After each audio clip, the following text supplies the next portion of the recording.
K-Rock, Mid-Atlantic Rock Reviews and the Army Rock Show, and I'm here with, I'm going to call you guys like friends from Edisun, because I've talked to you all online. I don't know how many times. We finally get to see you live tonight, so welcome to the show, guys. Thanks for having us.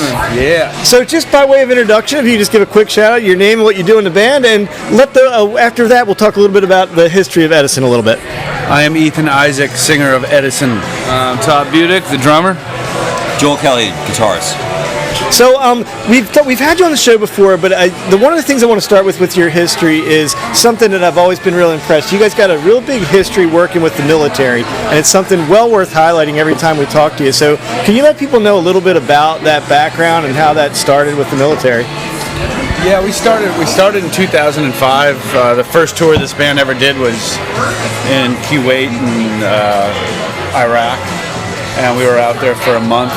And playing small basses, big basses, everything was really kind of new out there, so the basses were really underdeveloped, so we were in tents doing combat landings in airplanes and helicopters from show to show. Wearing helmets and flap jackets, going from show to show in helicopters. It was a tremendous experience, and so that was our first beginnings of doing stuff for the troops, and it really blossomed after that. So when that started, like, what made you do that? I mean, because it's one thing to say we got a cool gig here, we're going to play for the military, but to do it in a combat zone is another level. So what like prompted you guys to say, yeah, I'm okay doing this? Well, we weren't really okay at first doing it. And when the plane landed in the northern part of Iraq, I was certainly not feeling okay, but after we did the first show, and it was just such an amazing reception, and really what we were doing there was really impactful for the soldiers, that it just became really the foundation for Edisun to build our music career off of. But we did it because it was a great opportunity that was presented to us, and we love adventure. Was there one moment that was just like that part you won't get out of your mind about being in an area like that? Like one thing that just has lingered with you in particular? There's honestly there's many of them. For instance, like Ethan said, the combat landings. You don't expect that to come. All of a sudden, the plane's diving, straight down, and then taking a hard turn right. You think you're going down. And then you go play a show. Yeah, you go play a show. You get to a base, and the commander's like, "Hey, this is where you guys will be sleeping. If you hear anything, you run out this door. You don't grab anything. You get into that bunker, and that's it." It's not a typical hotel. Yeah, exactly. Yeah, you're staying in tents, and you're, at times tents have barbed wire around you. So, hey man, let's talk about the last single that just came out. Now, I talked with you guys not too long ago, and it has a little bit of a different feel than some of your other music that was out in the past. Talk a little bit about the most recent single. Well, it was produced by Charlie Drayton, which was a real great experience for the band. Pleasure to work with, real easy. Rhythmically, it was really nice. Really put the band into a different spot, playing live, really making the song as live as possible. He put us in situations that we hadn't worked together.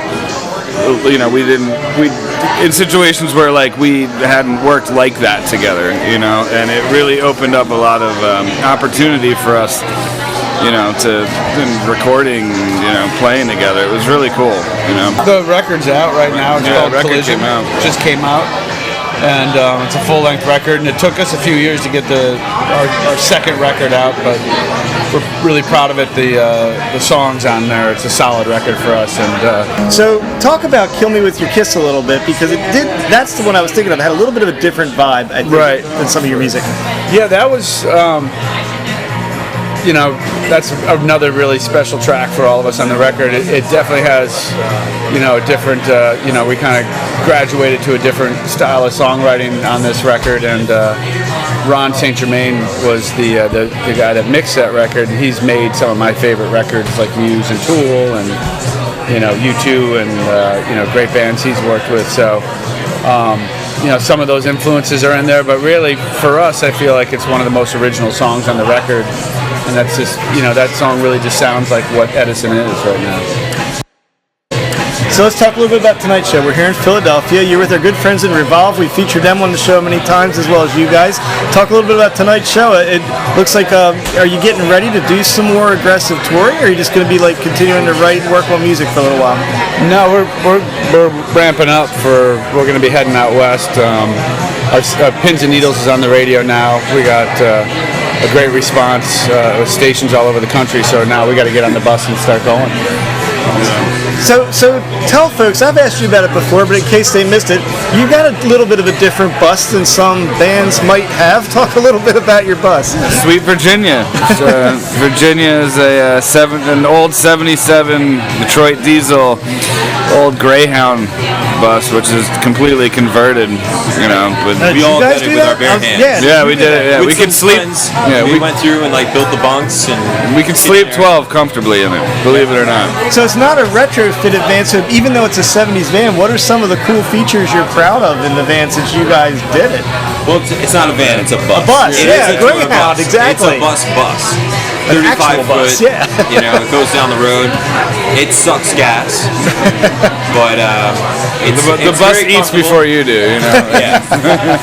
You know, we've got our TV in there, just like the big buses. We've got couch area, we got a hang area, we got a kitchen area. We now have a TV antenna. We have a TV. We can get An HD. antenna, that's not something you don't hear all the time. We're gonna watch. Actually, I'm going back to the bus right now to go watch the Mets play. You get it up? Well, I'm doing an interview right now, so I got to go back and do that. All right. Well, it's nice. No, I'm just kidding. So do you guys get like any interesting reactions from other bands, like when they see it? Like, tell me, like, what have people They said all want about to it? come on the bus and just see. Oh my God! They all want it to be their own private bus, so they can defect from their bus and have their own bus from their bands. But It's historic. It's got a lot of personality. It looks like Johnny Cash's bus. It's a bus from the 70s. It's got that feel to it. And there's been a lot of work done, and it's just unique. It's got a lot of woodwork inside, and It's definitely home. it's, we're very fortunate to have such a great bus. Yeah, Johnny Cash. We've actually been on Johnny Cash's bus. That's pretty cool, man. Yeah, Well, you come on the bus later. You tell me if Johnny it. Cash's bus number 2. Yeah, exactly. So We'll bring you on the bus later. You can tell me if you think it looks like Johnny's bus. So you're talking about the Mets game, but you guys are Connecticut boys, right? So is that the team of choice up I there? grew up in New York. I grew up in New York too, but at the point, you're The band's really from New England. Yeah, so who's the Packers person though here? That would I be thought me. it was you. Yeah, because we got a Wisconsin native there too. So right on. so what happened? How did you get out here to meet up with these guys from Wisconsin? What brought you out this way? A horse and a buggy, and I somehow just stumbled upon Todd's doorstep and lived at his house on and off for a while. Then Joel moved in, and then we became a band. And then we went and hit the road. We went to moved out. we lived in Germany for 2 years, like about a third of the year, on and off. We had an apartment in Mannheim, and we toured heavily over in Germany. So that's a whole other era at Edisun when we were first really kind of building. So the what's band. that experience like compared to the U.S.? Because I hear we interview a lot of European bands. We hear all this difference. Some of them like, the scene's terrible, and most people say the scene's really good over there. What was your experience with Germany and like a club like this tonight? What would the difference be? Well, we had our own little kind of. We had the mix of Frequent going spots, over, yeah. throughout the economy, but also going through the bases. So that kind of helped us being a U.S. That band. military tie. So we had the U.S. bases over there to tour in between going into The club some of the days. the club Our dates best over market there. was in Berlin. There was an awesome club there. When we play a Heidelberg. club like this in Berlin, it was packed and it was loads of fun, man. It was just, but yeah, Germans love rock and roll, and there's still a rock and roll fan base there. So you guys gonna get back sometime? Are you gonna get back yeah. and like reunite with the Edison fans of old over there? But this time last year we were doing Italy, did a show in Slovenia, and I think once this record kind of reaches a good point here in the States, we'll continue on with it overseas. Yeah, for We did the last record we did. We ended up when it reached its kind of cycle at the end here. Then we released it in China, and then we did a whole tour of China. Wow. And are world travelers, man. So we want to go back and kind of we're really proud of this record, and it's a lot of good songs. So when it's kind of reached its end here, we're going to take it somewhere else. It's a big planet. Now, I know you guys are busy, so I'm going to let you go in just a minute, but one last thing that intrigues me. So China, I've met a lot of bands that toured a lot of places. I've not met many bands that toured in China. What the experience there? Do people have the disposable income to see you guys and like buy your merch and stuff in China, or is it just a treat for them? I'd say we're pretty lucky. We actually had, without being there before, we had people out to shows. I think people want to see. They like to see a group from a different country come in, because I don't think they get that. I think they are so huddled in their own group, and they only have that market to work with, so they have us when we came over. We actually had heads in front of us for not being there before. That was really nice. Well, guys from Edisun, I want to thank you for being on the Marmy Rock Show. You've been good friends of the show, man. Every time I've called, reached out to you guys to be on the show, you've always chimed right in and been on it. We love the show. I'm looking. Now I finally get to see you live tonight, so it's going to be a good night. So Awesome, go watch part of your Mets game before you got to play if you can get it on the bus there, and we'll be sure to have a good time here watching you guys tonight. Thanks, man. Thanks, guys. Guys, thank you.